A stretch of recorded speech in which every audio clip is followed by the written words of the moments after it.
Governador Ratinho Júnior, seja bem-vindo aqui ao programa.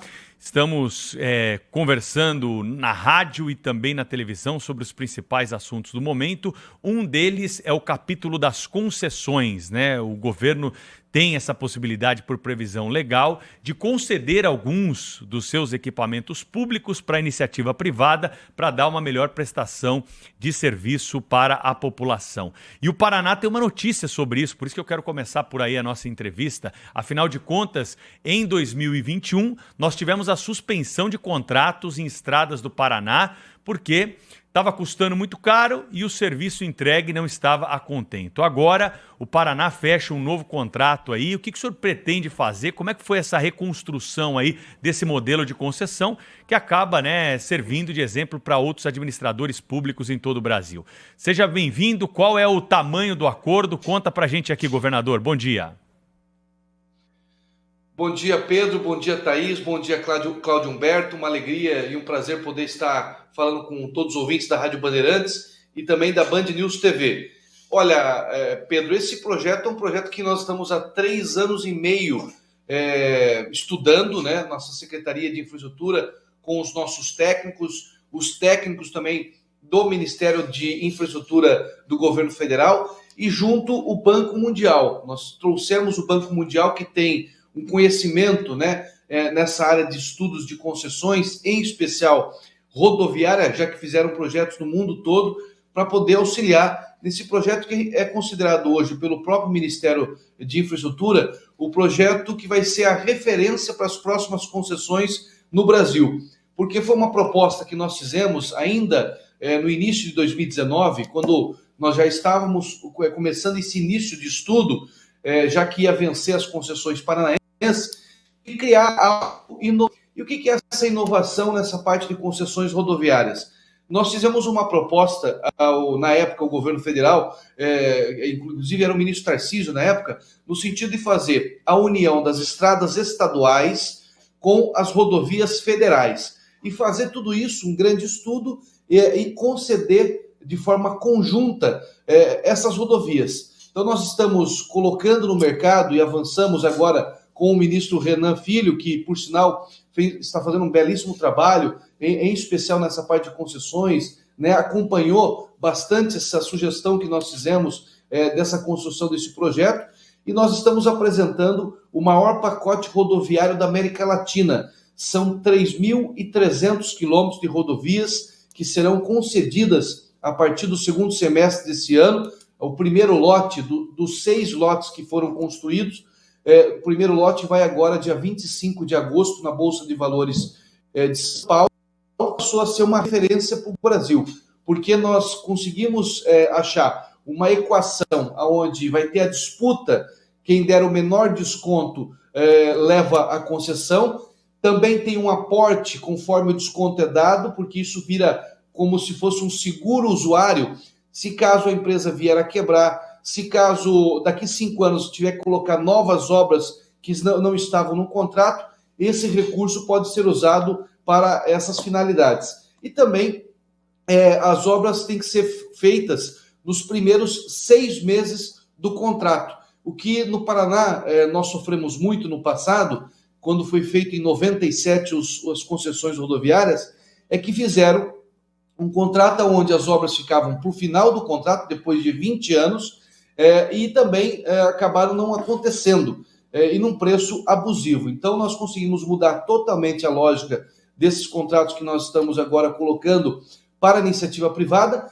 e com detalhes, serão 55 bilhões de reais, aproximadamente 10 bilhões de dólares em 6 anos em obras. Nós estamos falando em 1.800 quilômetros de rodovias que serão concedidas, que serão duplicadas, e também mais de 1.000 pontes, viadutos, trincheiras, contornos. Nós vamos ter aí será um novo momento para a questão logística do nosso estado, já que o Paraná, nós estamos trabalhando muito para transformar ele na central logística da América do Sul, já que nós somos a ligação com o sul e o sudeste brasileiro, que é o maior mercado consumidor, somos a ligação do sul com o centro-oeste brasileiro, e também temos o Porto de Paranaguá, que é considerado o porto mais eficiente do Brasil e acaba escoando boa parte de toda essa produção. Governador, muito bom dia, bem-vindo aqui ao nosso programa. Eu queria convidar o senhor a discorrer, digamos assim, sobre a questão política. O presidente da Câmara, o deputado Arthur Lira, diante até do fato da constatação de que o presidente Lula está perdido ali no seu labirinto, né, petista, essa confusão que não tem fim e trava o governo, já começa a prever o presidente da Câmara que em 2026 o favoritismo deve ser de um candidato a presidente de centro-direita, digamos assim, né, o do campo conservador, e não da esquerda, que é comandada pelo atual presidente da República. E ele cita alguns nomes que são candidatos, que seriam candidatos fortes à presidência, inclusive o seu nome, de Ratinho Júnior, governador do estado do Paraná. O senhor foi reeleito com uma votação espetacular, né? E uma pesquisa recente, agora do final de abril, do Paraná Pesquisa, indicou que o senhor tem aprovação de 70% dos paranaenses. Eu queria saber que o senhor conta essa história. Como é que o senhor chegou a isso, né? Como chegou a esse desempenho, que é constatado pelo reconhecimento dos paranaenses. Conta a sua história, governador, para os brasileiros que o conhecem menos, ou pelo menos que o conhecem menos do que os paranaenses. Bom, obrigado, Cláudio, pela oportunidade. Veja, primeiro que eu fico muito lisonjeado em ter um ator importante como o presidente da Câmara, que é o Arthur Lira, ter o nosso nome lembrado, ou mencionado num processo tão importante quanto esse, sobre a discussão do país. Confesso que eu estou muito focado agora na gestão do nosso estado, né? O Paraná vive e passa por um bom momento. Esse bom momento, por causa do meu governo, é um bom momento de maturidade da sociedade paranaense. Nós conseguimos nos transformar no estado mais sustentável do Brasil, isso dito pela OCDE e pelo ranking de competitividade entre todos os estados brasileiros. Passamos aí a ter um volume de investimento do setor privado, também emprego, nós estamos com taxa de desemprego de 5,1. Eu estou aqui em Portugal, ontem nós estávamos numa apresentação, inclusive na Câmara de Comércio de Lisboa, Portugal está em 5,6. Nós estamos vivendo no Paraná a questão do pleno emprego, que você passa a ter mais vagas de emprego do que gente para trabalhar. Então, o Paraná vive um momento realmente transformador. A melhor educação do Brasil, dita pelo MEC no IDEB, é do Paraná. Essa questão da sustentabilidade é muito forte.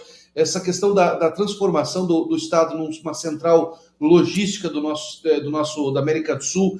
Eu acredito que a gente conseguiu unir as forças, tanto políticas, né, Assembleia Legislativa, Tribunal de Justiça, os órgãos de fiscalização que são tão importantes, como o Ministério Público, o Tribunal de Contas da União, e a sociedade civil organizada também participando, Cláudio.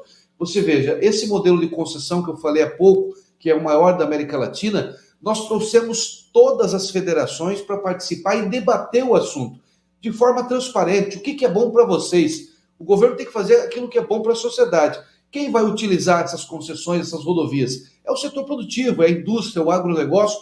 Então, nós construímos com eles essa modelagem de forma muito clara, transparente, né? E isso, acredito que vai dando, né, cada vez mais credibilidade para a gestão. Então, eu fico muito honrado, né, em poder ter essa aprovação. Claro que isso é muito sazonal. Uma hora você está bem, daqui a pouco acontece alguma questão econômica, tem algum problema, isso cai. Mas eu acho que o mais importante é que o Paraná vive um bom momento, né? Hoje nós estamos passando a ser referência em uma série de setores que é estratégico para o país. E acho que a grande demonstração disso é as reuniões que nós estamos fazendo. Eu estive em Nova York agora, semana passada, em Washington, no BID, no Banco Mundial, fazendo algumas reuniões. Agora aqui em Portugal, de ontem para hoje, na Câmara de Comércio. E a gente vê os empresários internacionais querendo investir no Brasil e também escolhendo realmente regiões que têm buscado fazer a sua lição de casa. Então, quando a gente fala que a gente tem a melhor educação do Brasil, isso é um atrativo para o investidor. Ele quer estar num ambiente onde a qualificação da mão de obra é boa, onde a educação é boa, né, onde tem paz política, isso é muito importante. O empresário não quer ser incomodado, o empresário quer estabilidade. Ele quer o quê? Poder montar a sua empresa, pagar o seu imposto, gerar emprego e ganhar dinheiro. Investimento. E nós, Estado, né, o poder público, nós temos que, no mínimo, não atrapalhar, porque, infelizmente, o poder público no Brasil atrapalha quem quer produzir. E a nossa filosofia lá é muito clara, nós não somos inimigo do empresário, nem o empresário é inimigo do poder público. Nós somos amigos e incentivador para que esse empresário possa vir, gerar emprego para a nossa gente. Tanto é que nós somos hoje o estado que mais gera emprego para a mulher no sul do Brasil, e o estado que mais gera emprego para o jovem no sul do Brasil. Uma demonstração que nós estamos conseguindo, de forma muito clara e transparente, atrair os investimentos, os empresários e gerando renda para a nossa população. Então, acho que essa filosofia, de forma muito clara, tem, de alguma maneira, conquistado aí o respeito dos paranaenses. Governador do Paraná, Ratinho Júnior, ao vivo, aqui no Jornal Gente, na Rádio Bandeirantes, no canal Band News TV. Governador sem dinheiro, não tem estado que consiga implementar as políticas sociais, de melhoria de infraestrutura. Enfim, estou falando isso por causa da reforma tributária, não é? Que é debatida agora no Congresso Nacional. Ainda não está muito claro qual vai ser o clima para que esse assunto avance. Ontem nós ouvimos aqui no Jornal Gente o presidente da Câmara, Arthur Lira, e ele disse que os estados do Sul e do Sudeste começam a se convencer da possibilidade de que a reforma siga nas linhas daquelas duas PECs que tramitam hoje no Congresso Nacional. Há uma mudança muito grande na forma de cobrança do imposto que hoje é o ICMS, que seria consolidado em um só, no IVA. Ainda não está clara se essa arrecadação vai ser centralizada na União ou se ela vai ser centralizada na União e nos estados, é o tal do IVA dual, enfim, é uma discussão técnica. Queria ouvir do senhor, como governador de estado, qual é a sua posição sobre esses projetos e qual é o seu grau de preocupação com o que pode sair da reforma tributária. Olha, Thaís, todos nós sabemos que o Brasil tem que modernizar o seu sistema tributário, né? Mas a gente tem que fazer uma análise do ambiente para isso. Primeiro, historicamente, isso não é uma crítica, isso é um fato. Historicamente, os governos do PT não são governos reformistas. Se você pegar o histórico dos dois primeiros governos do presidente Lula e da ex-presidente Dilma Rousseff, eles não fizeram nenhuma reforma estruturante no país. Então, eles têm, por concepção de governo, não fazer grandes reformas. Então, é um ponto. Nós estamos num governo, novamente, governado pelo presidente Lula, que tem esse histórico. Pode ser que agora tenha mudado e isso possa vir a acontecer. Segundo, que reforma tributária, em qualquer país do mundo, geralmente se faz num ambiente de estabilidade econômica. Hoje, o Brasil, nós não temos estabilidade econômica. Nós estamos até melhores que muitos países do mundo, né? Nós estamos com uma inflação que está controlada, caindo, que ia ser um ponto positivo, mas ainda a economia ela não está consolidada, vamos dizer assim, devido ao Covid, devido à guerra que está acontecendo. Isso tudo desestabilizou todos os países do planeta. Então, nós não estamos com uma economia estabilizada. E também uma reforma tributária que possa vir a tirar recursos ou das prefeituras, ou dos governos estaduais, né, ou da própria União, eu não acredito que vai ter consenso. Até porque você pode, tanto no setor público, se você mexer no orçamento de um prefeito, de um governador, vai ter chiadeira, e até no setor privado, se você muitas vezes se beneficia a indústria têxtil, mas acaba prejudicando o setor automotivo, isso também vai ter chiadeira. Eu penso que talvez o modelo ideal neste momento é uma pura simplificação do sistema tributário, sem haver redução, sem haver grandes ações. A simplificação, você já agiliza e facilita a vida do setor produtivo, porque hoje o setor produtivo gasta bilhões de reais com escritórios de contabilidade, com contadores, né? Nada contra a profissão do contador, que é muito importante, mas a burocracia tributária faz com que as empresas tenham que gastar bilhões de reais com isso, quando poderiam gastar com estoque, com compra de novas máquinas para modernizar parque de máquinas e assim por diante, ou até mesmo contratar mais funcionários.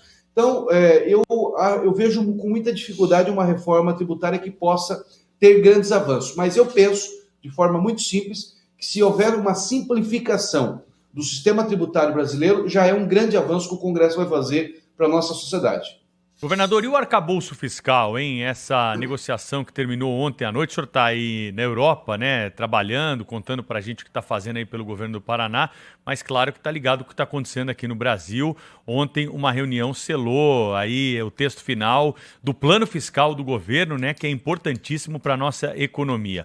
O senhor acredita que o modelo ficou a contento? Faltou alguma coisa aí para ser dita a respeito desse assunto? Dá para confiar nesse plano fiscal, governador? Ô Pedro, eu confesso para você que eu não vi todos os detalhes do que foi avançado, né, nesses últimos dias aí, nessa negociação do governo com os líderes, né, ou com as bancadas.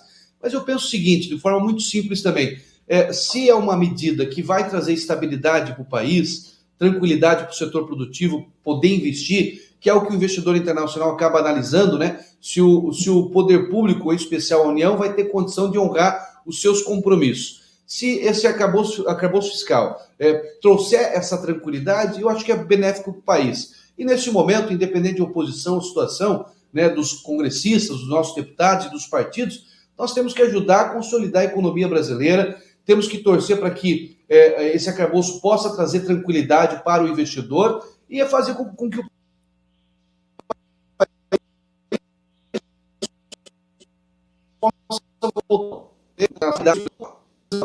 não vi detalhes, mas eu acredito que, obviamente, o Congresso vai ter autoridade para entender e até sugerir aquilo que possa trazer de benefício para o país. Governador, recentemente, muito recentemente, dias atrás, o ministro do Supremo Tribunal Federal, Gilmar Mendes, chegou a afirmar durante uma entrevista que Curitiba tem o germe do fascismo. Aquilo ali ofendeu profundamente os curitibanos, os paranaenses de uma maneira geral, provocou uma grande reação da classe política, ameaçando inclusive aprovar moções de persona não grata contra o ministro. O ministro se desculpou, mas isso ainda deixou sequelas, mágoas. Como é que o senhor avalia esse episódio? É importante porque o ministro é o decano do Supremo Tribunal Federal, uma das figuras um dos protagonistas mais relevantes da cena política, como de resto o Supremo se transformou também em protagonista político, né, no Brasil. Como o senhor avalia isso, né, declarações desse tipo do ministro, ou se esse caso o senhor considera superado? Eu acho que está superado, Cláudio. Claro que essa fala do ministro Gilmar Mendes, ela não foi generalizando a população do estado do Paraná. Nós sabemos isso, nem de Curitiba, né? Ele estava falando sobre a questão ali, possivelmente, de alguns membros, um ou outro membro, da questão da Lava Jato, né? Na avaliação dele. Então não houve essa generalização. Mas claro que foi mal colocada e acaba, hoje, com as redes sociais, isso acaba gerando aí ganhando um volume, né, de proporções que muitas vezes não se tem controle. Mas ele foi humilde, né, reconhecendo que a fala foi imprópria, né, pediu desculpas, fez esse gesto para o prefeito de Curitiba, Rafael Greca, fez também esse gesto para mim. Então, eu acho que isso já foi superado. Mas isso também cabe uma reflexão também, Cláudio, eu penso, que talvez o excesso de entrevistas, né, dessa exposição dos ministros do Supremo, e eu tenho um bom convívio com todos eles e respeito profundamente os ministros que estão lá, porque são pessoas extremamente preparadas, muitas vezes acaba causando essa impopularidade da própria corte, né? Então, talvez sirva até de reflexão interna para o Supremo poder avaliar essa superexposição que muitas vezes alguns ministros têm. Governador Ratinho Júnior, hoje a notícia da manhã é o anúncio por parte da Petrobras de que acabou a paridade do preço do combustível no Brasil com o preço do mercado internacional. Isso foi divulgado agora há pouquinho num comunicado da empresa dizendo que outros critérios serão usados para a definição dos preços do combustível no mercado interno brasileiro. Como é que o senhor recebe essa notícia? Isso tem algum tipo de impacto também sobre o estado do Paraná? Olha, Thaís, desde que ajude a estabilizar o preço do combustível, ou até mesmo torcer para que possa cair o preço, né, tanto do diesel, da gasolina, eu vejo como positivo. O que nós não temos que tomar cuidado, né, é que não deixe quebrar a Petrobras, como no passado quase aconteceu, né? A Petrobras chegou a ser a empresa mais endividada no planeta, né? Devido a corrupções, má gestão e assim por diante. Então, se o Conselho, né, Executivo entende que essa mudança é benéfica para a população, que ótimo, né? É sempre bem-vindo. Mas a gente espera que decisões não sejam tomadas em cima de critério técnico e não demagógicas a ponto de fazer com que a empresa possa vir a ser quebrada.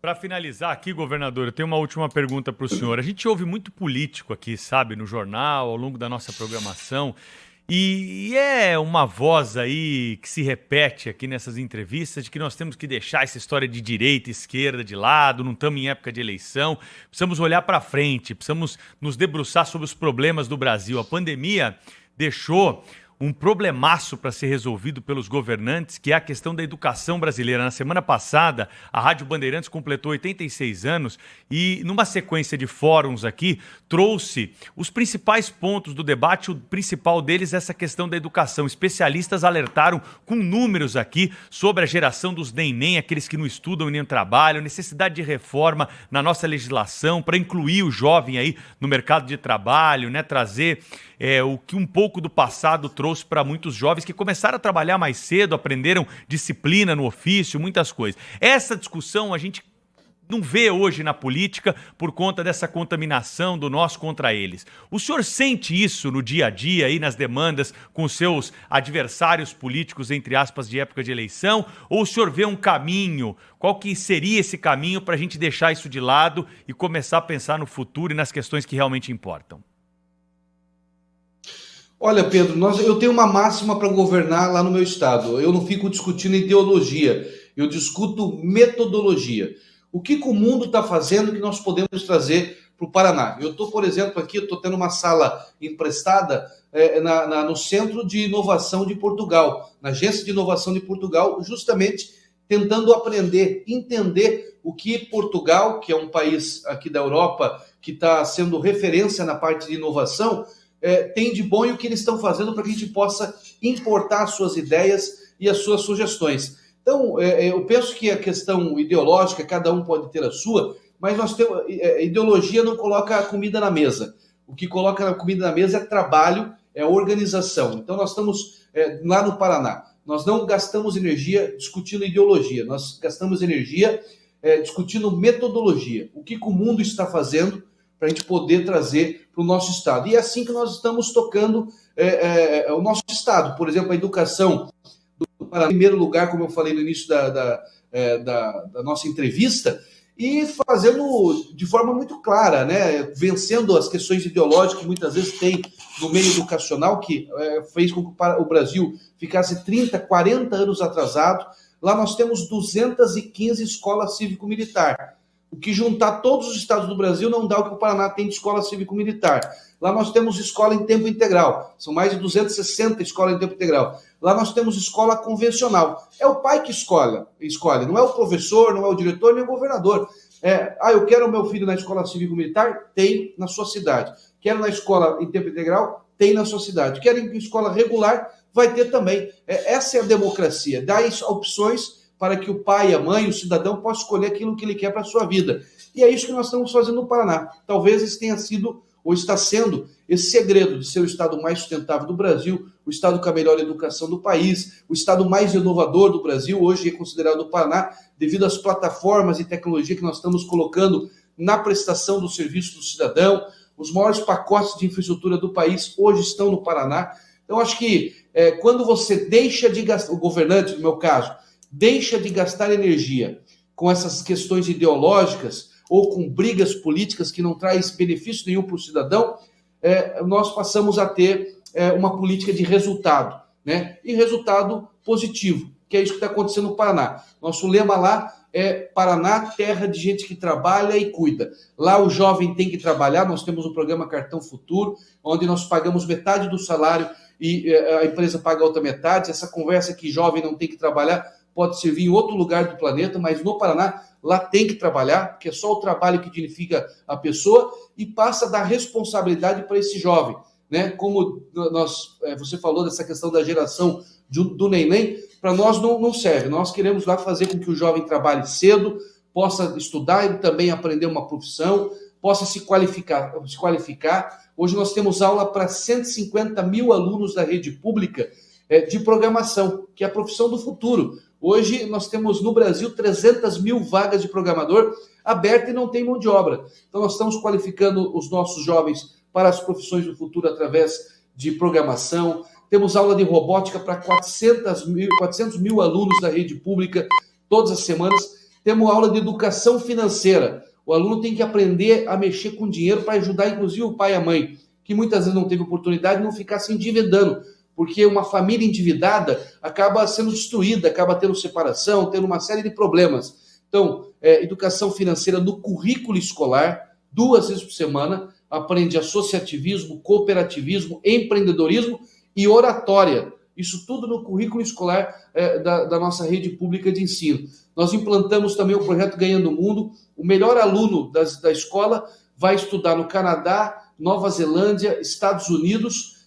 ficar 6 meses para aprender uma segunda língua e, acima de tudo, aprender o que é um país de primeiro mundo para voltar para o Paraná e para o Brasil e ajudar a gente a criar uma mentalidade de país de primeiro mundo. Nós estamos formando esses líderes. Agora, em fevereiro, vai mais 1.000 alunos para esses países. Então, tudo isso é pensado de forma estratégica para que a gente possa deixar de ser o país do futuro e passar a ser o país do presente. O Brasil ficou muito tempo dizendo que é o país do futuro. Nós temos que passar a ser o país do presente. Governador do Paraná, Ratinho Júnior, falou ao vivo, direto de Portugal, com o Jornal Gente na Rádio Bandeirantes, no Band News TV e também com o canal News Brasil, que é sediado em Portugal e retransmite o Jornal Gente para toda a Europa. Obrigada, viu, governador? Até a próxima aqui no Grupo Bandeirantes. Muito obrigado. Obrigado, Thaís. Obrigado, Cláudio Humberto, Pedro, por essa oportunidade. Um grande abraço.